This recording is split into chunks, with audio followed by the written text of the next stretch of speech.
Hello students, मैं doctor Deepa Srivastava Patna women's college के हिंदी विभाग में असिस्टेंट प्रोफेसर हूँ। आज हम चर्चा करेंगे काव्य लक्षण की। काव्य का अर्थ वैसे तो कविता के संदर्भ में लिया जाता है, लेकिन अगर विस्तृत ढंग से देखा जाए तो ये साहित्य के संदर्भ में भी लिया जाता है।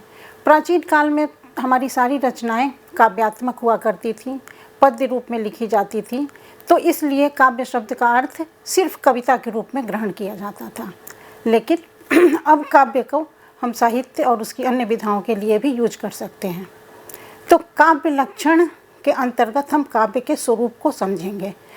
काव्य किसे कहेंगे, अर्थात कविता का मतलब क्या होता है।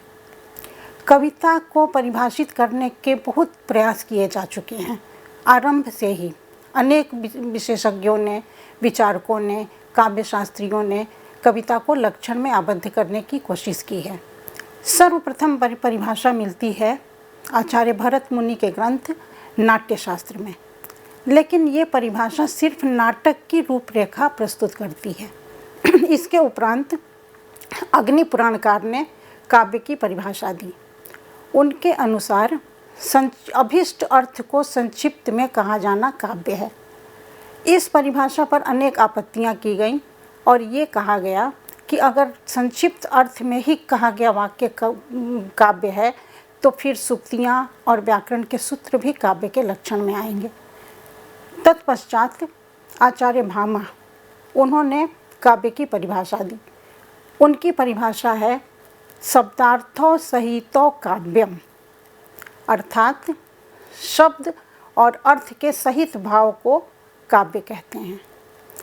इस परिभाषा में भी विस्तृत दोष है, व्याप्ति दोष है।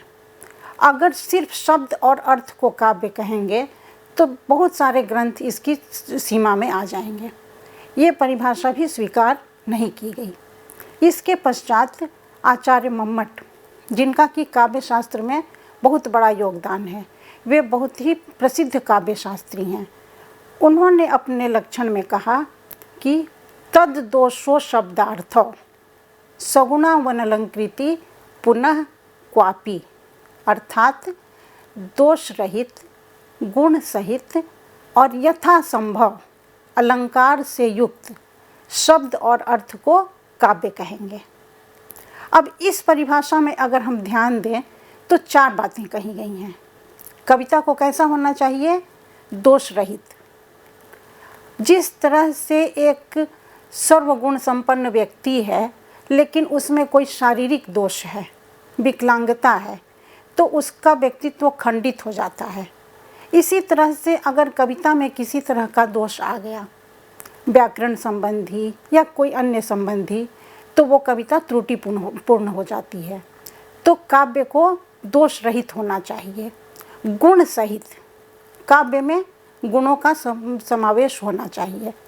और मम्मट ने एक और बात कही, यथासंभव अलंकार से युक्त, अर्थात अलंकार काव्य के लिए आवश्यक नहीं है, लेकिन अगर अलंकार हों तो भी चल सकता है और अलंकार नहीं भी हो सकते हैं। फिर उन्होंने शब्द और अर्थ की चर्चा की कि दोष रहित, गुण सहित और यथासंभव अलंकार से युक्त शब्द और अर्थ को काव्य कहेंगे। इस परिभाषा की बहुत आलोचना हुई। विद्वानों ने इस पर अनेक आपत्तियां जताईं। लोगों का कहना था कि काव्य को दोष रहित कैसे माना जाएगा। फिर भी मम्मट के परवर्ती आचार्यों ने, जो उनके समर्थक थे, उन्होंने इस परिभाषा को, जो दोष वगैरह बताया गया था, उसका परिहार किया और ये परिभाषा काव्य लक्षण की दृष्टि से अच्छी मानी जाती है। दूसरे आचार्य हैं आचार्य विश्वनाथ। ये रसवादी आचार्य हैं।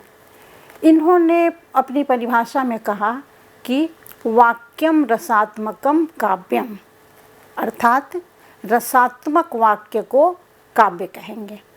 अब आप सबको पता है कि काव्य की आत्मा रस को स्वीकार किया गया है और विश्वनाथ ने इसमें रस शब्द का समावेश किया। तो रस शब्द के समावेश से यह परिभाषा परिपूर्ण हो गई।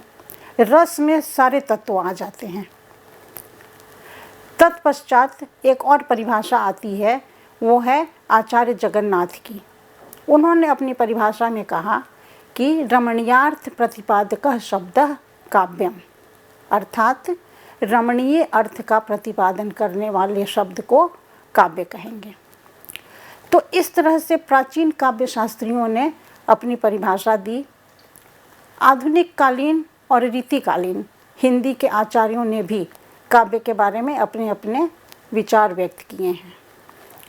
इनमें से जो रीतिकालीन आचार्य हैं, उनकी परिभाषाएं विशेष रूप से संस्कृत के काव्य शास्त्रियों से प्रेरित है। आधुनिक कालीन आचार्यों में प्रेमचंद, उन्होंने कविता को जीवन की आलोचना कहा। आचार्य रामचंद्र शुक्ल ने कहा कि कविता हमारे मनोविकारों का परिष्कार करती है। तो इस तरह से ये परिभाषाएं जो हैं वो पाश्चात्य विचारकों की परिभाषाओं से प्रेरित हैं।